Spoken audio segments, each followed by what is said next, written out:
Urban FM 104.5.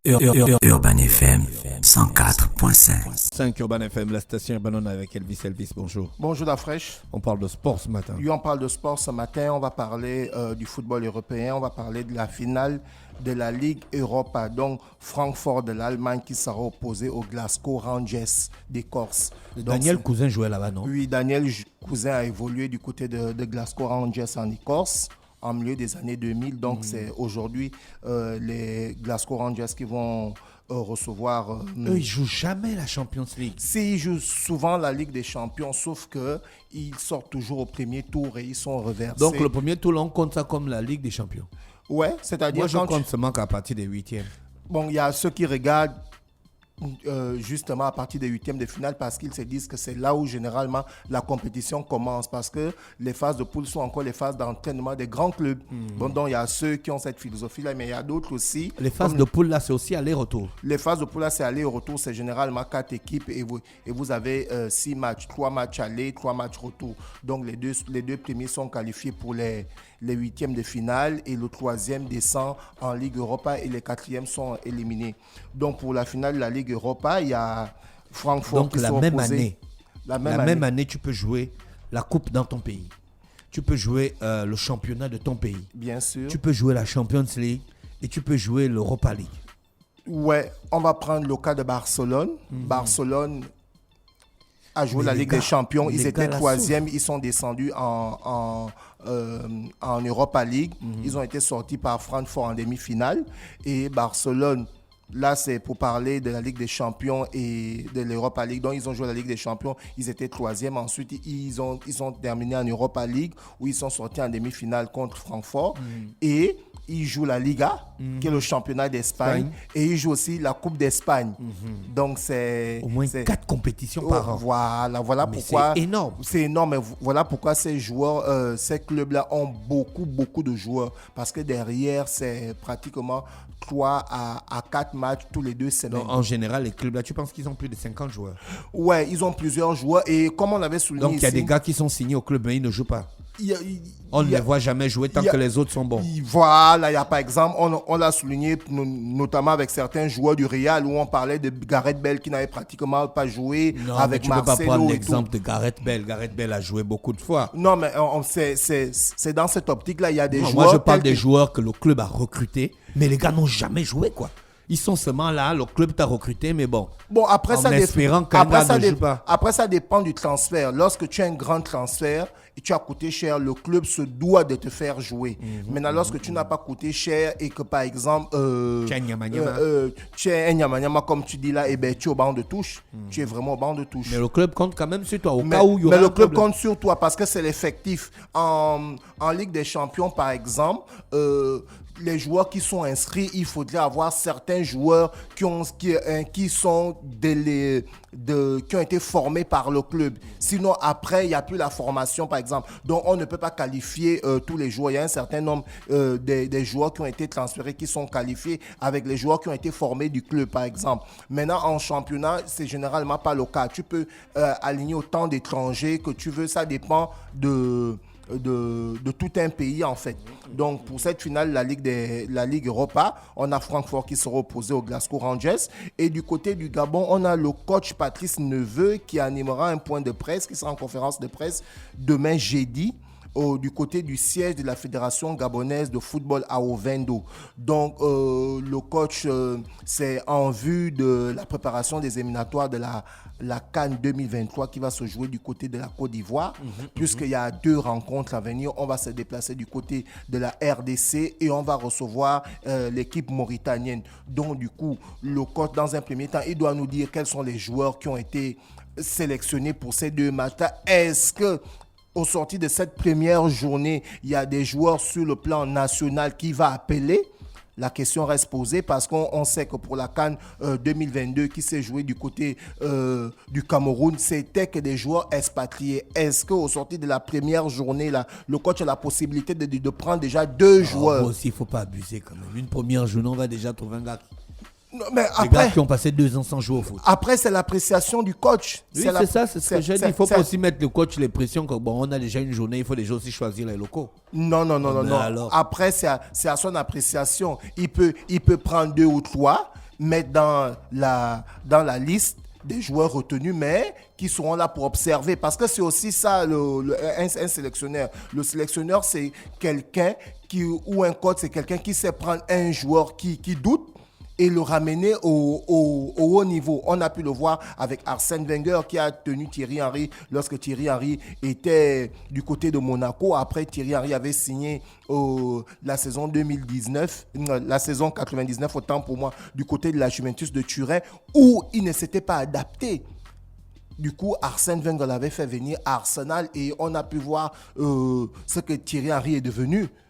Tu vois un peu, donc du coup, c'est là le rôle d'un sélectionneur, c'est ça le rôle d'un entraîneur, de mettre les joueurs en confiance. Et on a pu le voir aussi avec Sadio Mané. Quand Sadio Mané arrive à Liverpool, il n'est pas une grande star.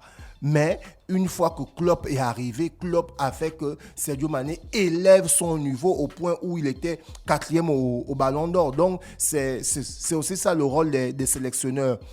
Prendre des joueurs qui ne sont pas en confiance ou ceux qui sont en confiance et les permettre d'élever complètement leur niveau. On va parler du Sénégalais Gueye. Je l'ai souligné le début de la semaine, Gueye qui n'avait pas participé au match du Paris Saint-Germain face à Montpellier parce que derrière, c'était la 37e journée et c'était le soutien à l'homophobie.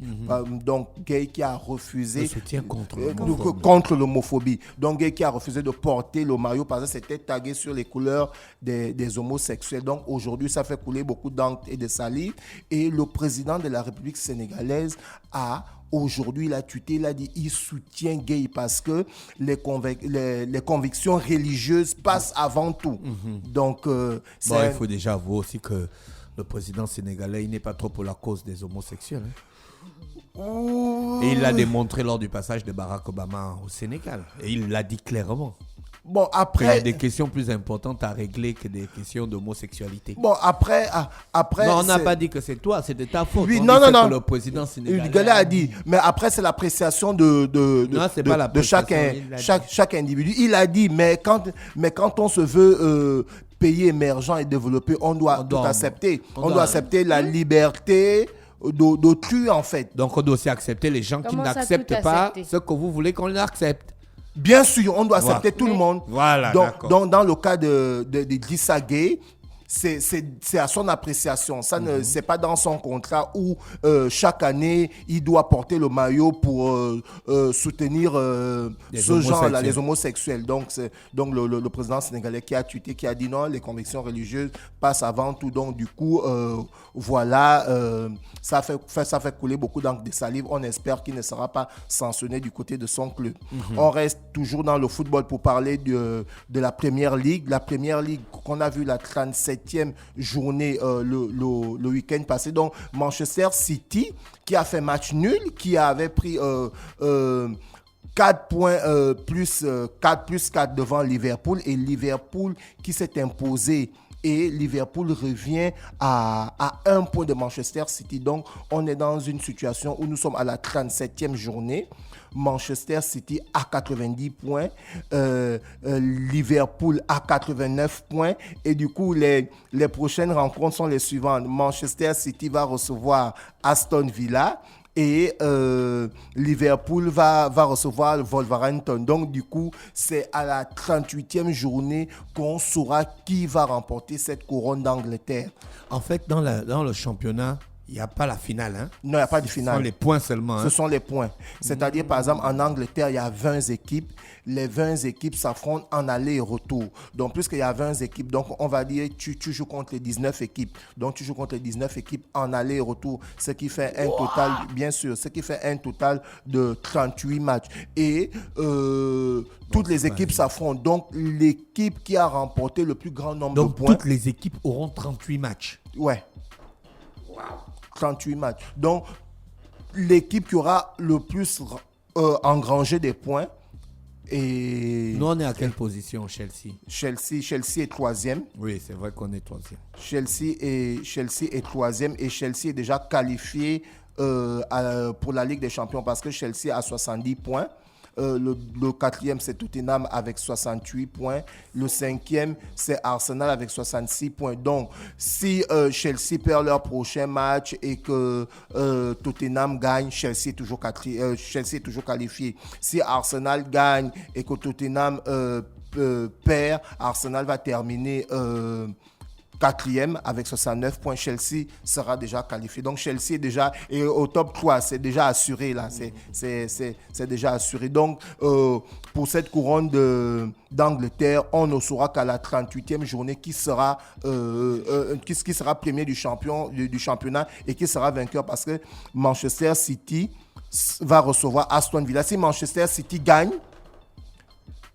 ils sont directement champions. Donc, ça va se passer comme la journée il y a 10 ans, jour pour jour. En 2012, Manchester City s'était retrouvé dans le même cas de figure où il fallait automatiquement qu'ils puissent remporter le match. Et du coup, ils avaient gagné les Queen's Park Rangers grâce à un magnifique but de Kun Aguero sur une passe de Balotelli. Donc là encore, ils se retrouvent encore dans ce même cas de figure, en fait, 10 ans après. Donc, ils doivent automatiquement gagner. Et on l'a souvent souligné ici que pourquoi à chaque fois, quand c'est le Gabon qui arrive en phase de poule, on doit d'abord attendre que tel puisse gagner pour rentrer dans les calculs. Donc par rapport à ce dont on parle maintenant, il est nettement mieux de gagner et du coup, tu n'as plus le temps de faire les calculs. C'est la même chose qui se passe du côté du championnat italien.